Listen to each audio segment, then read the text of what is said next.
No, you're not joining me late, and I am in the middle of this ring. I'll explain why when we come back. Don't go away.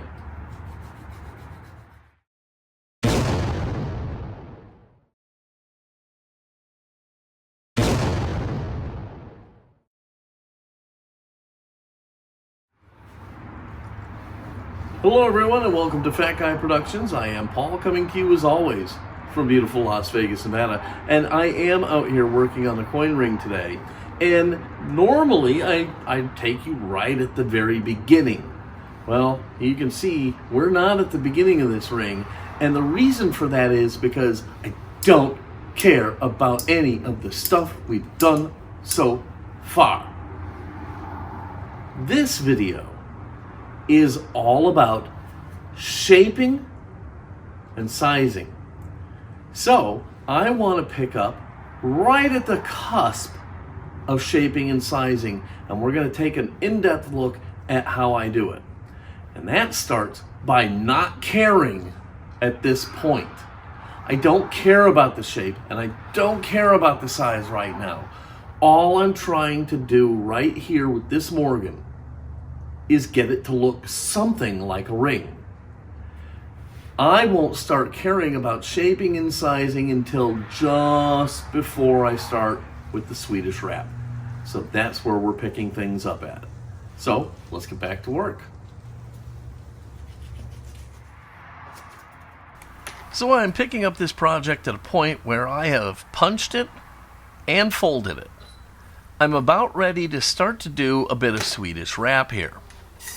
I have worked this coin a bit already, so I'm going to start by annealing the coin before we really jump in.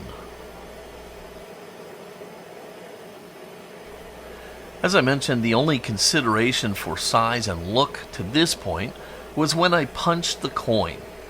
You need to think about both the size and the look when picking your punch size, but after that, I press forward without a single thought about size and shape until right about here. So now I need to consider size and shape. The ordered size is an 11.5, and I know I want to put a bit of fat tire in it, so I need to be somewhere between a 13 and a 14. Every coin I do gets at least a small bit of Swedish wrap, even if it will make the ring a bit too small.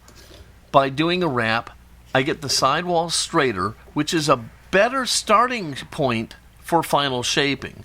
So everyone gets pushed through the Swedish wrap at least a little bit. In this case, the punched out edge is still way too small, so before doing the wrap, I toss the ring onto the ring stretcher using a mega stretcher from Jason's Works to protect the coin. My goal here is to only stretch out the cut edge, so it's in fact bigger than I need. Later, during the final shaping, I'll bring it back down. I'm still not where I need to be yet, but I've worked this coin a bit, so I'm going to pause and anneal. Once annealed, I'll do some more stretching with the cut edge, and the goal here is to get the cut edge to be about a 12.5 to a 14. Then, I'll take it to the Swedish wrap and get it closer to being symmetrical.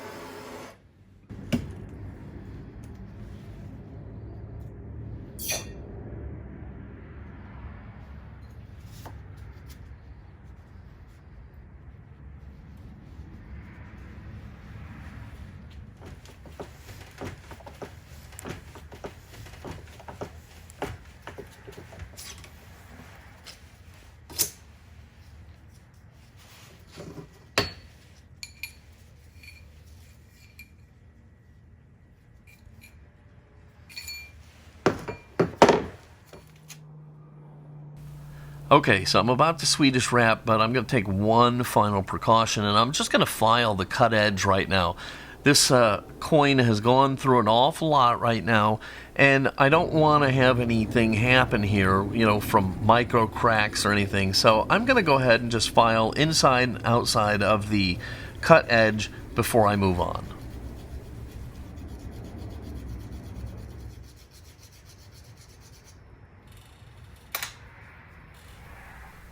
So I'm going to go ahead and find an appropriately sized pusher.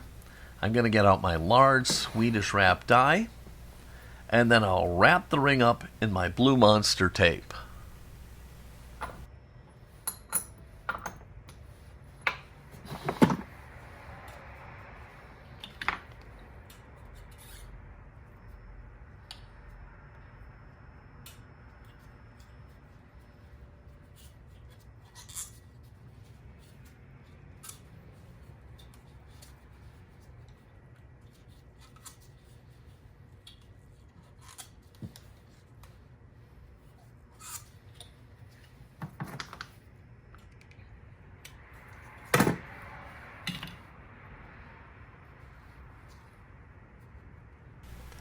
I put the coin in the die, and with the pusher, I'll level it out, and then I'll center the pusher on the coin. You want everything nice and level here, so you don't damage the ring at this late stage. Now, I'm ready, and into the press it all goes. I will press to the mark on my pusher, and then check the look of the coin.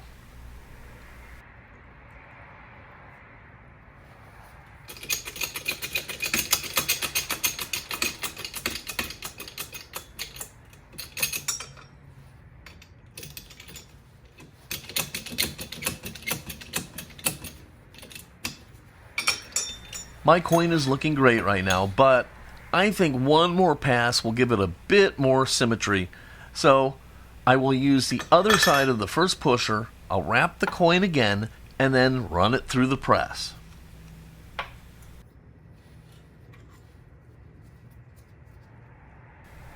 The secret to shaping is to work with the reeded edge, and only the reeded edge at first.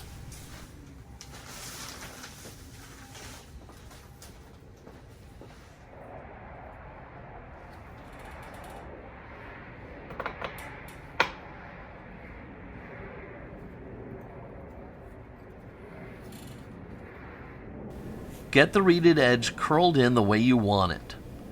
I start by bringing in the reeded edge in a 17-degree die. I feel like that gives me an initial, more gradual curl.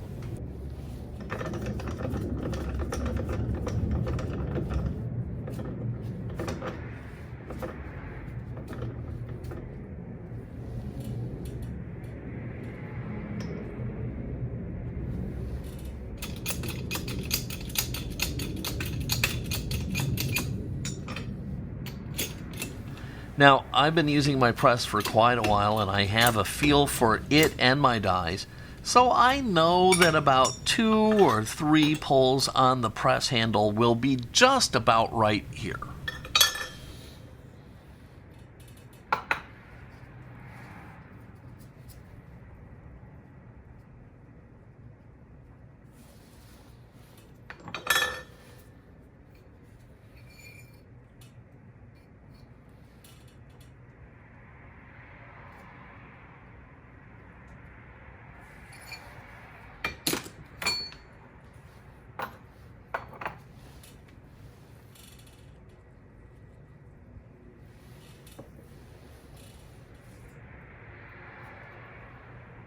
I checked my size and the shape, and it is all going very well.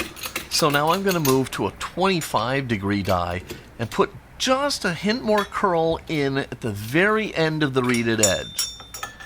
I like to use Pepe Lube on the coins when doing all of this to make sure that the coin can move freely in the die. There are a lot of forces in play here, and Pepe Lube just helps mitigate that a bit. So right now I'm a bit under my final size on the reeded edge, and the shape so far is perfect, exactly where I want to be right now. So finally, I can now turn the ring over and shape the cut edge to match the reeded edge. The cut edge works so much easier. So on this side, to get the small amount of matching curl I need, I will only use the 25-degree die and just a single pull or maybe a tiny bit more on the handle.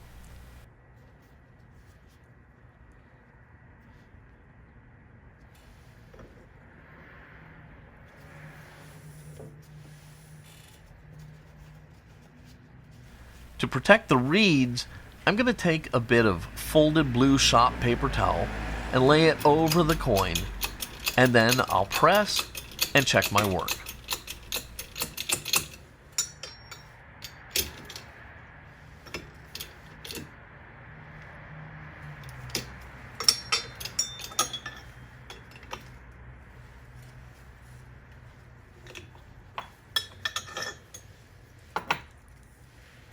Jackpot! I have a great shape to my ring, and I'm about a size under the target, and I can stretch up to meet that easy. I'm about ready to do the final sizing, but I like to do one more thing before that. I take and run the deburring tool inside the reeded edge. The fat tire process makes that edge a bit harsh.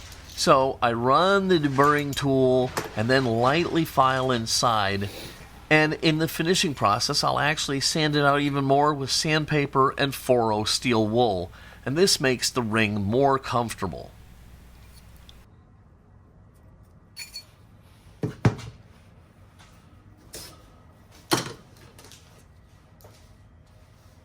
Now, on the stretcher, I can slowly creep my way up to the perfect size. As this ring has a bulge in the middle, I don't really need to worry about protecting the inner arc. It really will just never touch the ring stretcher. The trick here is to make small moves. Creep up on your size so you don't have to backtrack. Remember, small moves.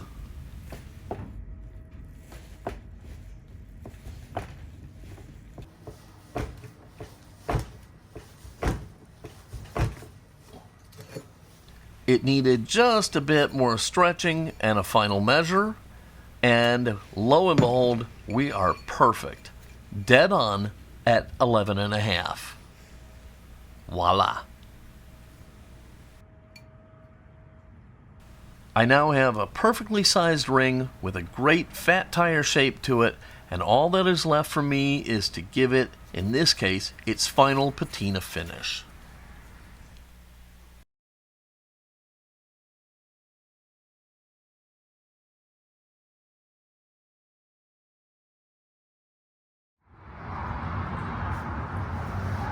So there you have it, my Morgan silver dollar, and that is the procedure I use to get my shape and my size. Don't worry about it initially because you've got to go through the same steps time and again. So don't worry about the size and the shape yet. Just get the ring formed. Then focus on your size and your shape. And there you have it. As easy as that. If you like this video, please give it a big thumbs up, click subscribe, and don't forget to click the notification bell so you never miss one of my coin ring videos. If you have any questions or comments, as always, leave them down below. I love to hear from you guys. Alright, I'm going to get out of here. I hope you liked this video. Until next time, this is Paul from Fat Guy Productions saying, be good.